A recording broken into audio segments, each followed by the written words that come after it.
של This ביתי, is the house of my daughter היו סוג בעלה, and her ונרצחו husband. They were murdered ונשרפו בבית and הזה. were burned in this house. אותו יום בערב, same אותו יום day, בבוקר, in אנחנו the לא יכלנו evening, לעשות שום דבר. We could have וזה מה not done שכואב לי. anything, and this is what's painful for ככבאי, me because we couldn't. לא יכלנו לעשות. Fires, we couldn't do anything. לא לבת שלי ולא Not for my לתושבים daughter אחרים. and not for other residents. אנחנו, ברגע שהבנו מה המצב, As the moment we understood what's going on, ושמענו בדיוק מה and קורה, we heard אז ההוראה הייתה למתנדבים the instruction להיכנס was for volunteers למקומות מוגנים בתוך get into safe הבית spaces ולהגן על inside the המשפחה home שלהם and איך שהם defend their יכולים. family as much as you can. יש לנו אמצעים כדי להשתלט על We have the השרפה means מסוג כזה. of כבאית על controlling יד fire הבית like שלי, that. ולא Like יכלנו that. לצאת, לא יכלנו Firefighter לעשות truck שום was דבר. in the house and I couldn't כי על הדרך couldn't do לא anything. רציתי שאנשים אחרים ייפלו. I didn't want other volunteers to die because of that. מה שיכלנו לעשות באותו רגע זה סך הכל להיות What have we בקשר done? גם To עם be הבת שלי כל in הזמן, contact with my daughter. מבקשת Anytime. אכסילו, She asked me, המחבלים help me, בתוך help me, הבית, the terrorists are הופכים inside את the הבית, house. They're turning the house inside out. ושוברים את הכל They're breaking עד everything. שברגע מצוין, And at one שקט moment, לגמרי. silence. בערך אני מבטיח שאני אעשה את זה. Thank you.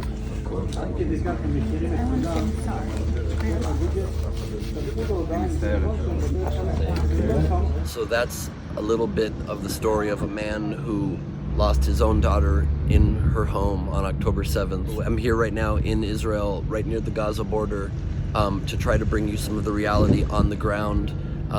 I know a lot of you have been very critical of this war effort, and I just wanted to go here myself and try to show you directly the people affected and to ask some of the hard questions that I know a lot of you have been asking from the perspective of the Palestinian people and the very devastating toll of innocent life on that side, and to try to convey both sides as best as we possibly can. I do not have permission yet to go into Gaza. I'm working on that, and to go into the West Bank. It's very dangerous, both places. We're trying to do that. I'm going to be here for another 9 days, but for today, I want to show you this little bit of that, and hopefully it sheds some light and gives you some insight into the reality here on the ground, right near the Gaza border. And after they took her from the house, you will see they burned down the house.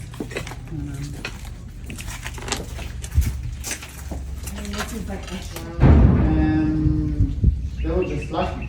And they spent there about 12 hours until the soldiers got to them. And the neighbors in their neighborhood, which is, by the way, the other side of the kibbutz, there was a big hostage situation. So had they stayed down, they would probably not be alive now. So this is my parents' story.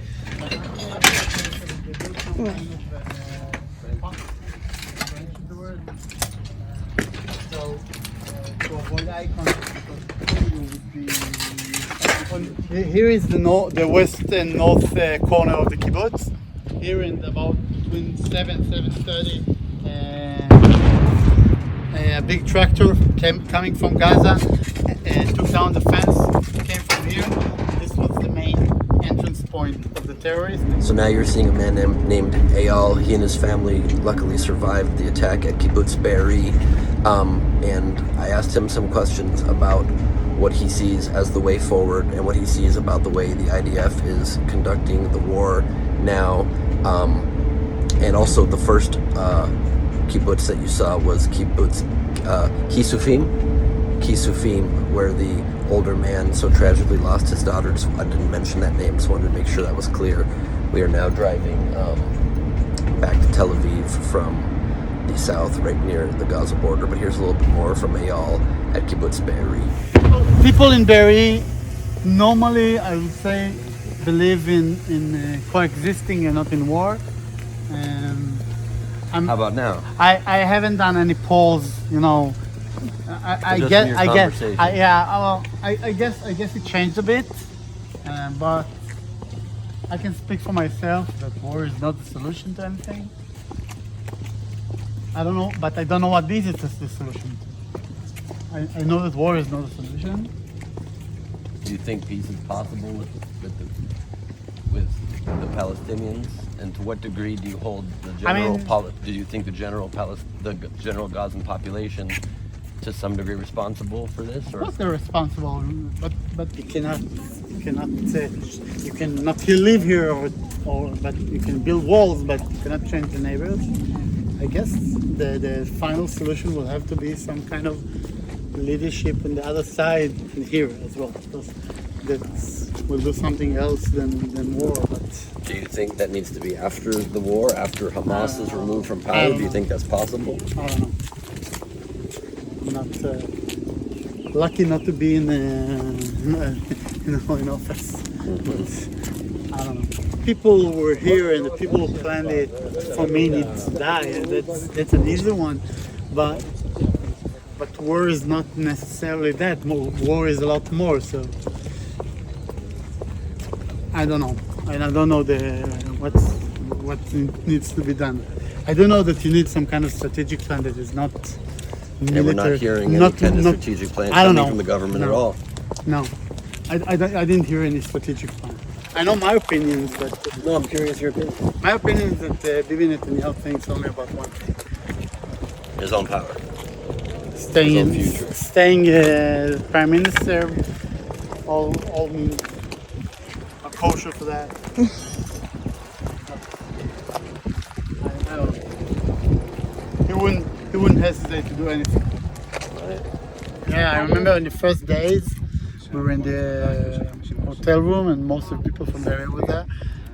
and just at some point I understood that the best tactic was to go to approach someone. Everyone were hugging all the time. I'm not a hugger, but everyone were hugging. So, and just say sorry for a loss. No, whoever you meet, say sorry for your loss, and it was pretty much like that, because everyone had a brother, a father, a cousin, or something like that. So it was everyone.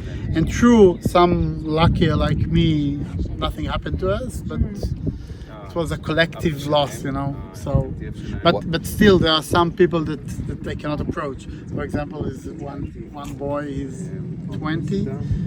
His father and mother and two sisters were killed, and he is now alone. What do you say to this guy? Why do you do these tours? Why do I do these tours? Well, first of all, I think it's important that people will see what happened here, and they remember Hamas is ISIS that they started. They came here to kill and to abuse and to rape and to kidnap civilians and to ruin our beautiful home without any justification, and the world needs to know. And second of all, I think it's important that the narrative will be the locals' narrative and not someone else. I don't know, you can have anyone with any narrative that take over, and it's important the world will know. And you will also see that the destruction is not only on the Gazan side, because the world sees the Gazan side. It's not an easy sight, not for me and not for anyone. But it didn't happen in vacuum. It happened after. And when you see the video of the guy with the crutches going in, you understand that civilians were involved. I mean, I'm not saying no one is innocent, but I'm saying civilians were involved. Hamas, okay? And the civilians, they did terrible things to us for no reason. The world needs to see that. What do you know, the hardest question everybody says, I think probably to both of us when we're talking about this, is that, of course, October 7th was horrible, but there's so much horrible happening every day on the Gaza side. What do you say to that? First of all, I know for a fact that Israel is the IDF. I've been an officer in the IDF. I've been a combat officer, and the IDF has very strict rules, and we are not war criminals. I wouldn't say that there aren't any extremists in there either, but we're not war criminals. They came here to do war crimes per se. I mean, there's no question about it. That was the whole goal. There was a goal, and we are not war criminals. We're coming there because in every house, in every hospital, in every kindergarten, you have weapons those weapons are dedicated to come here and to kill us. It's now a fact. It's not even a question. So this is the goal. And the Israeli army, the IDF, is trying its best not to kill, not to harm civilians. And most civilians, I would say that most civilians killed on the other side are killed because of Hamas.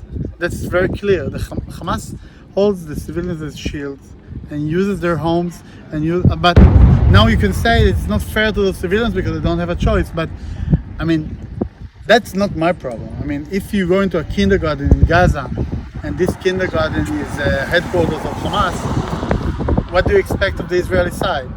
So I don't have a moral problem. I do have a moral problem with people saying let's kill all of them. No one is innocent, but that's not the directive for the army. So Thank you so much for listening. I'm going to keep trying my best to uncover the truth as much as I possibly can. I'm Ben Gleib for Rebel HQ. You can follow me at Ben Gleib on all social media for more. Thank you.